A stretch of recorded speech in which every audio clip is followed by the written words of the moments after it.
A combination of things I hope you'll find here today. Ideas plus inspiration.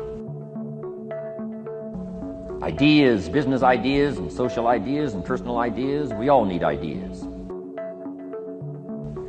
Right? How to have a good day ideas, how to have a good year ideas, how to have your best year ever ideas, good health ideas, personal relationship ideas, how to deal with your family ideas, sales management ideas, financial freedom for the future ideas. We all need good ideas. So today, I hope you gather up by notes and by what you can remember a lot of ideas. Inside of you is an idea that you still refuse to pursue. Inside of you is music that you never wrote, poetry you never wrote. Life is not measured by how old you are. It's measured by how much you got left.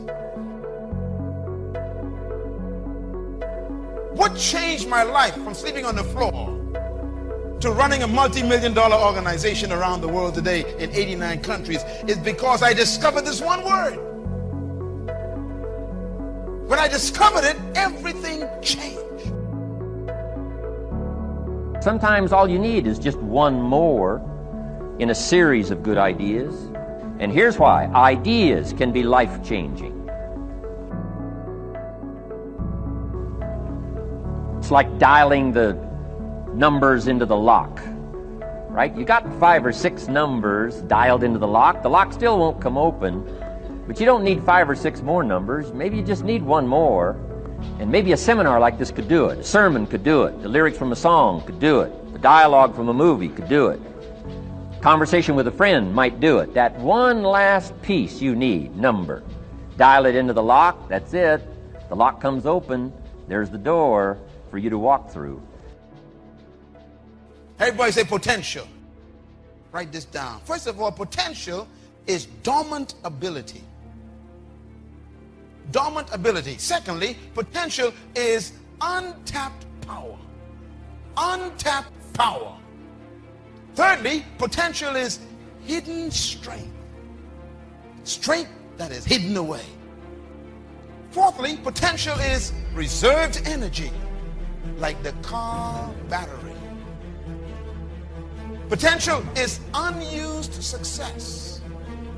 Potential is also unleashed talent.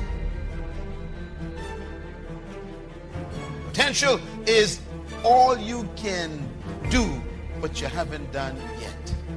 Potential is all you can become, but you haven't become it yet. Potential is a very strange concept.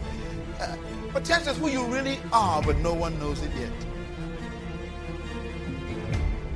Here's what locks up the doors and the channels to receive more. Cynicism. That locks you away. That prevents you from learning more. Being a cynic about the past and the future. A cynic about the marketplace. Cynical about the people. Cynical about the institutions. Cynical about the setup. Cynical about yourself. Cynical about your chances. See, that locks away all the chance for stuff to flow your way. Einstein said that it takes 11 correct inputs to overcome one incorrect input. Don't ever forget it. And a lot of the things which go in our minds and in our children's minds, there's not a thing in the world but pure garbage. I would ask you to do this. Evaluate what you read and what you view. I'm going to make a statement.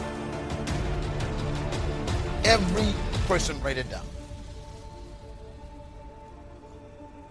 Whatever you have done is no longer your potential.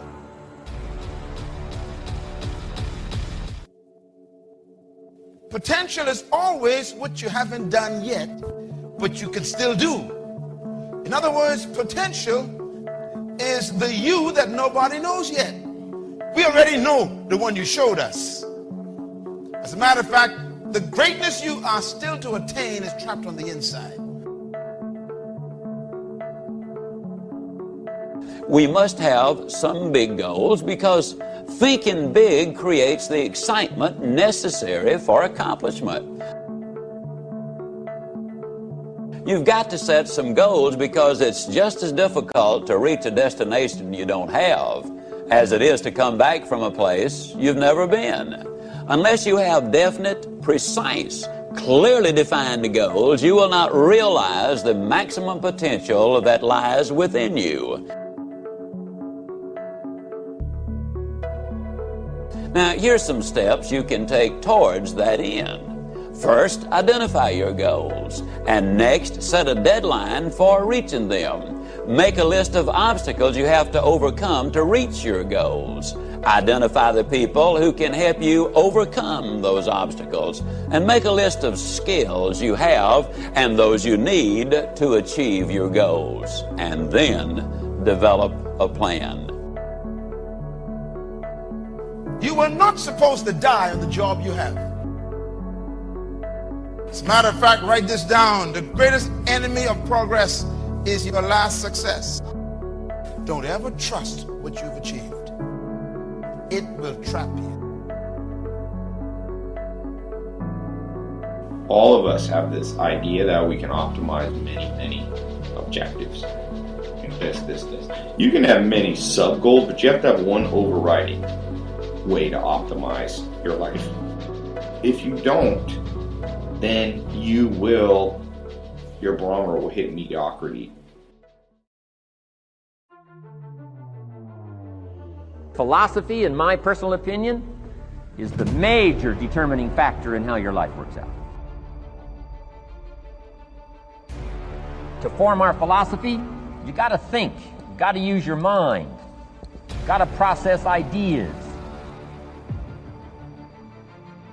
My first thing, since my objective isn't money, that's not my prime objective, it becomes a sub-goal. Underneath my prime objective, I have these 4 pillars that hold it up. Health, wealth, love, and happiness. You do have to have money and to have options. No money, no options. You want a life with no options? Be broke. Positive thinking won't let you do anything, but it will let you do everything. Better than negative thinking will. If you don't have daily objectives, you qualify as a dreamer and not as a doer.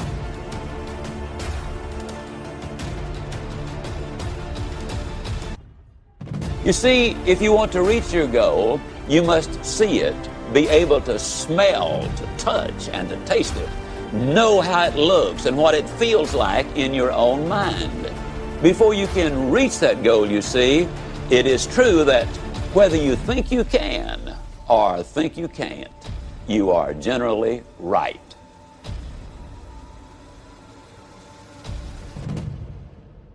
You need to feed your mind with the good, the clean, the pure, the powerful, and the positive. But we could clean the garbage up off your living room floor. But what about the garbage that we dump in our mind every single day? Take information, but don't let somebody, order your life. Make sure what you do is the product of your own conclusion. Evaluate it in this light. Will this really help me to accomplish my objectives in life? Or is this going to be a deterrent to me accomplishing my objectives in life? Remember, you're what you are and where you are because of what's going into your mind. And you can change what you are, you can change where you are by changing what goes into your mind. You always should get better, but you could build what takes people 12 years, you could do in a year and a half. It falls your lot to be a street sweeper. Sweep streets like Michelangelo painted pictures. Sweep streets like Beethoven composed music. Sweep streets like Leontine Price sings before the Metropolitan Opera. And sweep streets like Shakespeare wrote poetry. Sweep streets so well that all the host of heaven and earth will have to pause and say, here lived a great street sweeper who swept his job well.